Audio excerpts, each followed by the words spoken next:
बच्चों, गणित में हम लोग इसके पहले ए धन बी का होल क्यूब का विस्तार पढ़ चुके हैं।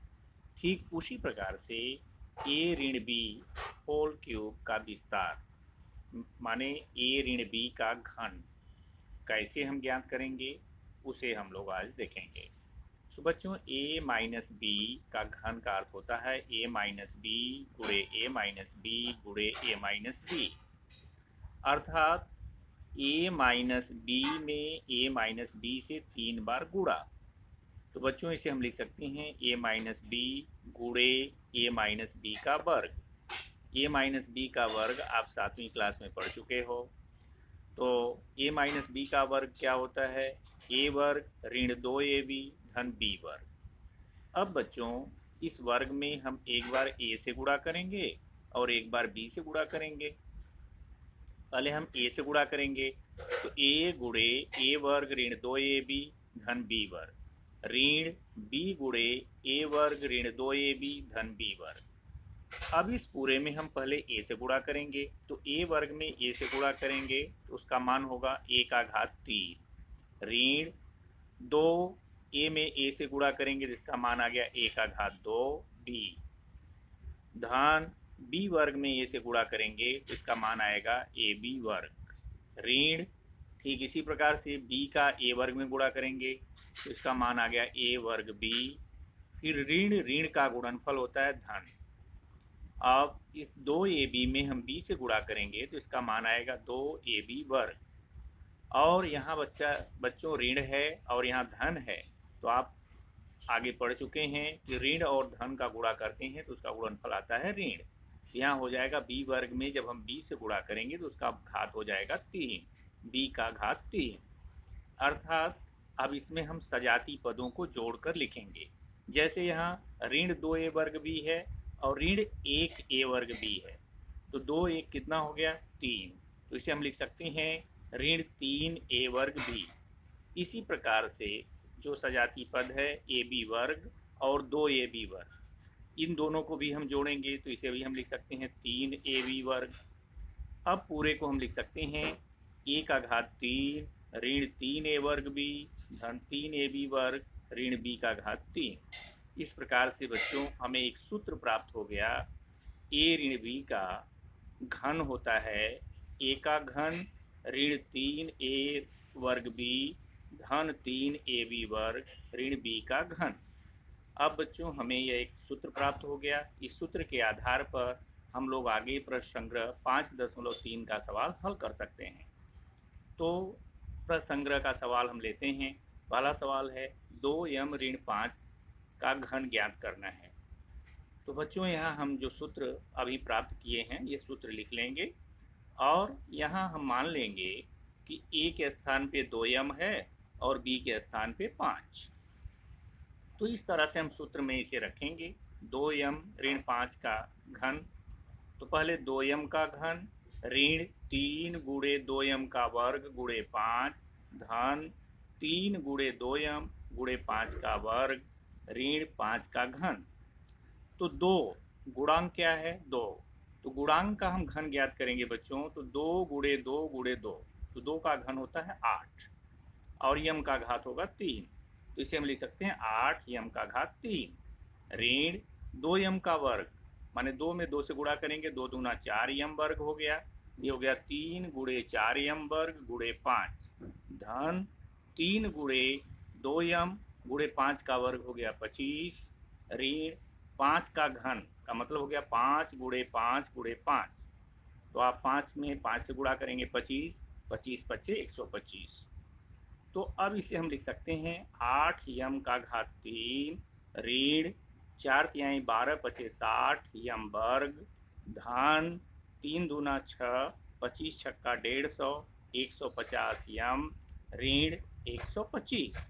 तो इस तरह से बच्चों हमें 2 यम ऋण 5 पूरे का घन प्राप्त हो गया 8 यम का घात 3 ऋण 60 यम वर्ग धन 150 यम ऋण 125, ये हमारा आंसर हो गया।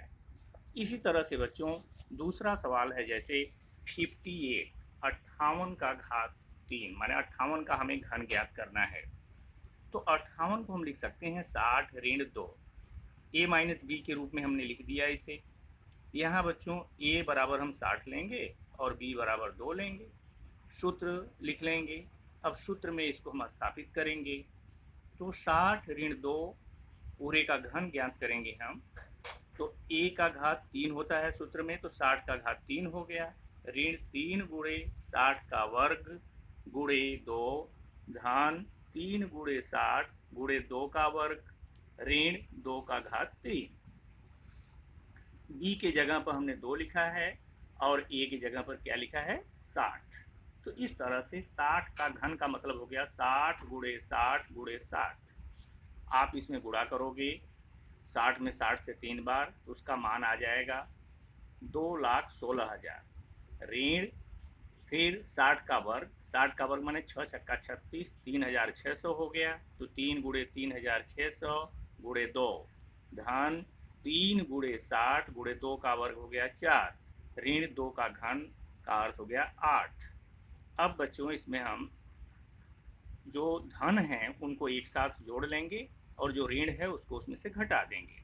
तो अब इसे हम लिख सकते हैं 2,16,000 ऋण 2 में 3 से गुणा किए, 3 दूना 6, अब 6 का गुणा हम 3,600 में करेंगे तो उसका मान आएगा 21,600 धन ये 4 की आई 12, 12 छक 72, इसका गुणनफल आ गया 720 ऋण 8। अब इस तरह से हम इसमें से जो 2,16,000 है इसमें से 21,600 को घटा देंगे, फिर जो मान आएगा उसमें 720 जोड़ देंगे और जो मान आएगा उसमें से 8 घटा लेंगे, तो हमें आंसर प्राप्त होगा 1,95,112। इस तरह से हमें 58 का घन प्राप्त हो गया 1,95,112। तो इस तरह से बच्चों इस सूत्र के आधार पर हम प्रश्न संग्रह 5.3 के शेष सवाल हल कर सकते हैं। अब बच्चों एक दूसरा सूत्र है जिसमें 3 राशियों का विस्तार किया जाता है, जिसे हम त्रिपद बोलते हैं, अर्थात a धन b धन c का वर्ग कैसे हम ज्ञात करते हैं, अब हम लोग इसे देखेंगे। तो बच्चों a धन b धन c का वर्ग का अर्थ हो गया a धन b धन c गुणे a धन b धन c। अब बच्चों इस पूरे में एक बार हम a से गुणा करेंगे, फिर एक बार b से गुणा करेंगे, फिर एक बार c से गुणा करेंगे।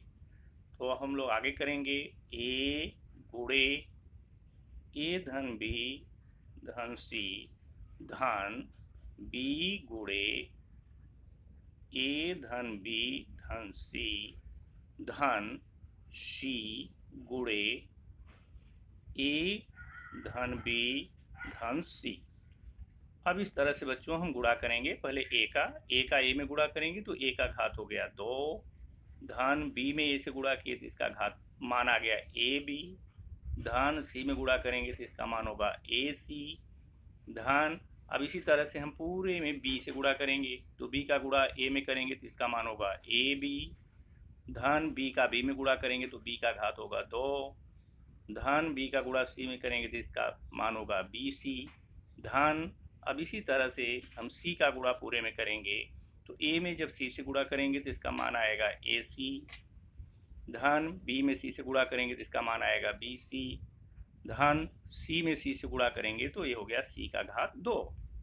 अब इसमें बच्चों जो एक जैसे पद हैं उनको हम जोड़ लेंगे, ये हो गया a वर्ग धन ab और यहाँ भी ab है तो एक ab मिलकर हो गया 2ab धन एक AC यहाँ है, एक AC यहाँ है, ये दोनों मिलकर हो गया 2AC धन B वर्ग धन BC एक यहाँ है एक यहाँ है, तो ये दोनों मिलकर हो गया 2BC धन बचा क्या C वर्ग। अर्थात इसे हम सजा करके जब लिखेंगे बच्चों तो ये होगा A वर्ग धन B वर्ग धन C वर्ग धन 2AB धन 2BC धन 2AC, अर्थात A धन B धन C पूरे का वर्ग हमें प्राप्त हो गया इसका मान हो गया ए वर्ग धन बी वर्ग धन सी वर्ग धन 2ab धन 2bc धन 2ac। तो इस तरह से बच्चों एक सूत्र हमें प्राप्त हो गया त्रिपद का वर्ग ज्ञात करने के लिए। अब इस सूत्र के आधार पर हम लोग एक सवाल हल करेंगे। जैसे एक ले लिए 2p धन 3m धन 4n, इसका हमें बच्चों वर्ग ज्ञात करना है। तो अब इसे हम लोग इस सूत्र के आधार पर लिख सकते हैं 2p धन 3m धन 4n गुणे 2p धन 3m धन 4n। अब बच्चों ये तो इसका हम लोगों ने विस्तार कर दिया। अब सूत्र में इसको हम कैसे रखें इसे अब हम लोग देखते हैं। तो ए का मान क्या है 2p, माने 2p बराबर ए हो गया, और बी का मान क्या है 3m, 3m के जगह हम b, और 4n ये किसका मान हो जाएगा c का। तो इस तरह से बच्चों हमारा सूत्र क्या मिला है, सूत्र है a धन b धन c होल का वर्ग बराबर a वर्ग धन b वर्ग धन c वर्ग धन 2ab धन 2bc धन 2ac। अब इस सूत्र में बच्चों इस मान को हम प्रतिस्थापित करेंगे। तो a की जगह पर क्या लिखेंगे 2p, 2p का वर्ग धन b की जगह पर 3m, 3m का वर्ग धन c के जगह पर 4n, 4n का वर्ग धन 2ab, 2 गुणे a की जगह 2p गुणे b, b की जगह 3m धन 2bc, 2 गुणे b, b की जगह 3m गुणे c, c का मान है 4n धन 2ac, 2 गुणे a का मान 2p गुणे c, c का मान है 4n। अब बच्चों 2p का वर्ग गुणांक है 2, 2 का वर्ग होता है 4, 4p वर्ग धन 3 का वर्ग, 3 का वर्ग होता है 3 त्रिक का 9 m वर्ग धन 4 का वर्ग होता है 4 चौक का 16 n वर्ग धन, पहले आप गुणांक का गुणा करोगे 2 गुणे 2, 2 दूना 4, 4 तिहाई 12, ये आ गया 12pm धन 2 तिहाई 6, 6 चौक का 24, 24mn धन, अब इसका गुणा करेंगे 2 दूना 4, 4 चौक का 16, 16pn, pn। इस तरह से बच्चों 2p धन 3m धन 4n का वर्ग हमें मिला, 4p वर्ग धन 9m वर्ग धन 16n वर्ग धन 12pm धन 24mn धन 16pn। तो इस तरह से हम त्रिपद का वर्ग ज्ञात कर सकते हैं। अब इसके आधार पर आप लोगों को प्रश्न संग्रह 5.4 का सवाल हल करना है। धन्यवाद।